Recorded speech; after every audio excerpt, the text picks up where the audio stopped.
ہمیں آج کی رات کی مہلت دی جائے، کیا کرو گے؟ کہا کہ جو تمہیں کرنا ہے کل صبح کر لینا، ہمیں آج کی رات مہلت دی جائے۔ اتنی بات کہی، رات بھر کی مہلت ملی۔ میرے حسین نے سارے غلاموں کو اکٹھا کیا اور اکٹھا کر کے فرمایا، میرے غلاموں، میرے چاہنے والوں، میرے گھر والوں، عمرو بن سعد اور یزید کا پورا لشکر میرے خون کا پیاسا ہے۔ ایسا کرو، تم میں سے جو واپس جانا چاہتا ہے چلا جائے۔ تم میں کسی نے اپنے پیچھے بچے چھوڑے ہیں، کسی نے جوان بیٹیاں چھوڑی ہیں، کسی نے اپنے پیچھے بیمار چھوڑے ہیں، جاؤ جا کر کے اپنے گھر والوں کا خیال رکھو۔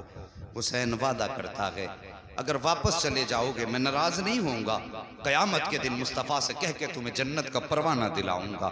چیخیں نکل گئیں غلاموں کی، کہنے لگے حسین ہماری اولاد ہماری جان اتنی قیمتی تو نہیں کہ ہم تمہیں چھوڑ کے اپنے گھر چلے جائیں اور مصطفیٰ کے شہزادے پر 3 دن سے پانی بند ہو۔ اللہ اکبر، کسی نے جانے کا نام نہ لیا۔ فرمایا پھر ٹھیک ہے، جاؤ آج کی رات اپنے رب کو منا لو، ہو سکتا ہے ہماری زندگی میں ہمارے رب سے آخری ملاقات ہو، آج کی ہماری زندگی کی بھی آخری رات ہو، بندگی کی بھی آخری رات ہو۔ فرمایا میرے حسین نے، سارے لوگ اپنے اپنے خیموں میں چلے گئے۔ جس خیمے میں جاتے تھے قرآن کی تلاوت کی آواز آتی تھی۔ اللہ اکبر، اسی عالم میں رات کا آدھا پہر گزرا۔ میرے حسین کی 7 سال کی شہزادی حضرت سکینہ اٹھیں، پھوپھی زینب کے پاس گئیں، کہنے لگیں پھوپھی ہر خیمے سے قرآن کی آواز آ رہی ہے، میرا بھی جی چاہتا ہے میں بھی قرآن پڑھوں۔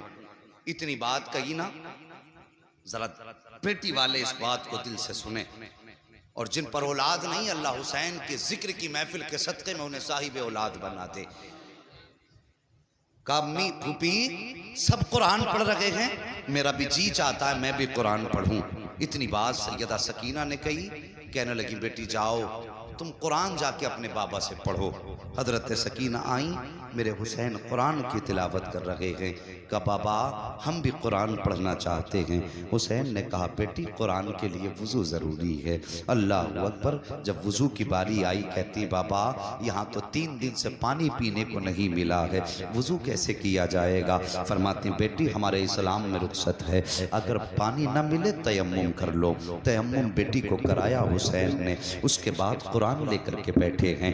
بچی نے قرآن کھولا ہے، میرے حسین نے سورہ فاتحہ کی تلاوت شروع کی ہے۔ جب سورہ فاتحہ کی تلاوت شروع کی ہے، ابھی 2-3 آیتیں پڑھی تھی، آنسو برسنے لگے حسین کے۔ شہزادی نے کہا تھا بابا بتائیے تو صحیح، دنیا اپنی بیٹی کو قرآن پڑھاتی ہے خوش ہوتی ہے، آج آپ کی آنکھ میں آنسو کیوں آ گئے؟ کہتے بیٹی خیال نے رلا دیا، میں اپنی سکینہ کو قرآن کا آغاز تو کرا رہا ہوں، لیکن رب جانے بیٹی قرآن کا اختتام کون کرائے گا؟ اللہ اکبر، بیٹی سے اتنا کہا، میرے حسین نے پھر کہا بیٹی اب تم اتنے قرآن کی تلاوت کرو۔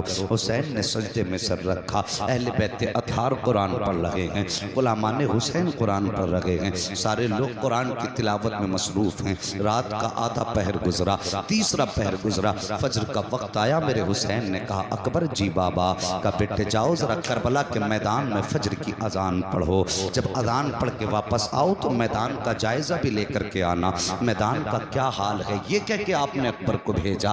حضرت علی اکبر کے میدان کا جائزہ لیا، جائزہ لیتے لیتے آپ نے دیکھا کوئی خاتون ہچکی بھر کے رو رہی ہیں، اللہ اکبر، سر سے لے کے پیروں تک پردہ ہے اور اپنے دوپٹے کے آنچل سے زمین کربلا کو صاف کر رہی ہیں۔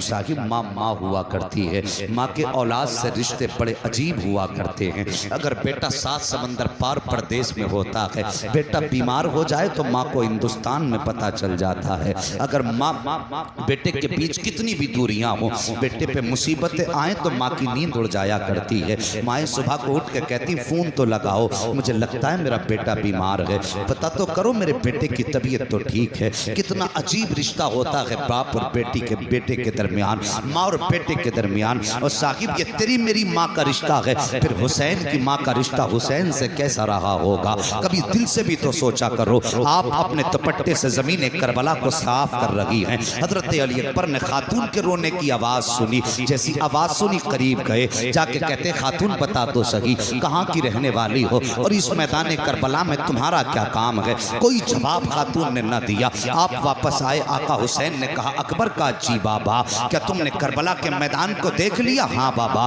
کہا کیا دیکھا ہے؟ کہا بابا سب کچھ دیکھا لیکن ایک عجیب معاملہ سامنے آیا ہے. کہا کون سا معاملہ؟ کہا بابا جی بات یہ ہے میں نے ایک خاتون کو زمین کربلا پر اپنے دوپٹے